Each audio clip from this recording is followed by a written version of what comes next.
25 minutes apart, Nepal was rocked by twin earthquakes. The first earthquake measured 4.6 on the Richter scale, and just minutes after that, there was another more powerful earthquake that struck Nepal, and this measured 6.2 on the Richter scale. Now, the aftermath of this jolt was felt by the neighbors of the Himalayan nation. Strong tremors were felt as far away as New Delhi, besides other states in India such as Uttarakhand and Uttar Pradesh that also felt the impact of this earthquake in Nepal. The two earthquakes rocked Nepal, damaging homes and triggering a landslide that has now resulted in a major highway getting blocked. Now, homes in the town of Chenpur have collapsed. And Nepal's district of Bajhang, which is reported to be the epicenter of the earthquake, set off a landslide which has injured 12 people so far.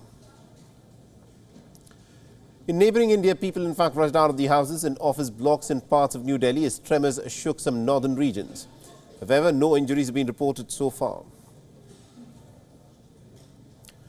Now, the Himalayan nation lies in one of the world's most active tectonic zones, making it extremely vulnerable to earthquakes.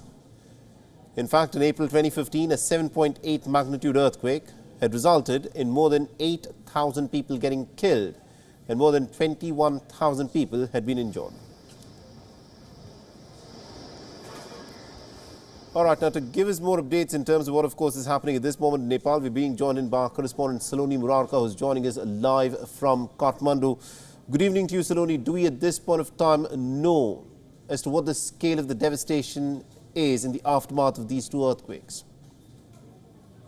Yes, of course. The epicenter of this earthquake is in the western part of the Nepal, and the Bajhang district is an extremely remote area. The local authorities have informed that several houses have developed cracks, and while many houses, and including school buildings, have collapsed. However, the ground situation assessment is still ongoing. Now, we are just getting this report is that 12 people have been injured, including some children. But no casualties has been reported as of now.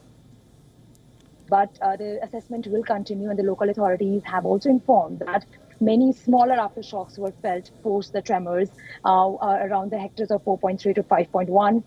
And we know that initially 6.2 magnitude earthquakes were felt in the span of 25 minutes.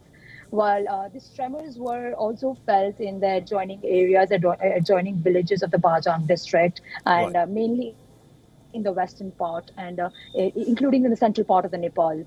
However, no tremors were felt in the eastern part of the Nepal, and this Bajhang district shares a border with India, and therefore the tremors were felt in the Indian states like Delhi and Uttarakhand, including Uttar Pradesh. Absolutely indeed. Now, considering the fact, Saloni, that Nepal is a nation that is landlocked and is very prone to earthquakes because of the tectonic activities that is witnessed there, what measures did the Nepalese government actually take to ensure that the damage due to an earthquake is in some ways mitigated? Yes, that's very right. Nepal's location is very vulnerable to the earthquakes, and we have seen in the past Nepal has experienced some disastrous phases. But what we can exactly say is that Nepal is still recovering from the 2015 earthquake, and like many historical old buildings were destroyed. Now the Nepal government is trying to build earthquake-resistant buildings that we have seen in Gorkha district, right. After when almost 9,000 people were killed and over 20,000 housing buildings collapsed. So Nepal government is trying to mitigate in a way that trying to rebuild the buildings of the earthquake-resistant buildings we have seen in Gorkha and Nuwakot district. However, the efforts can be a little lacking here in some of the areas.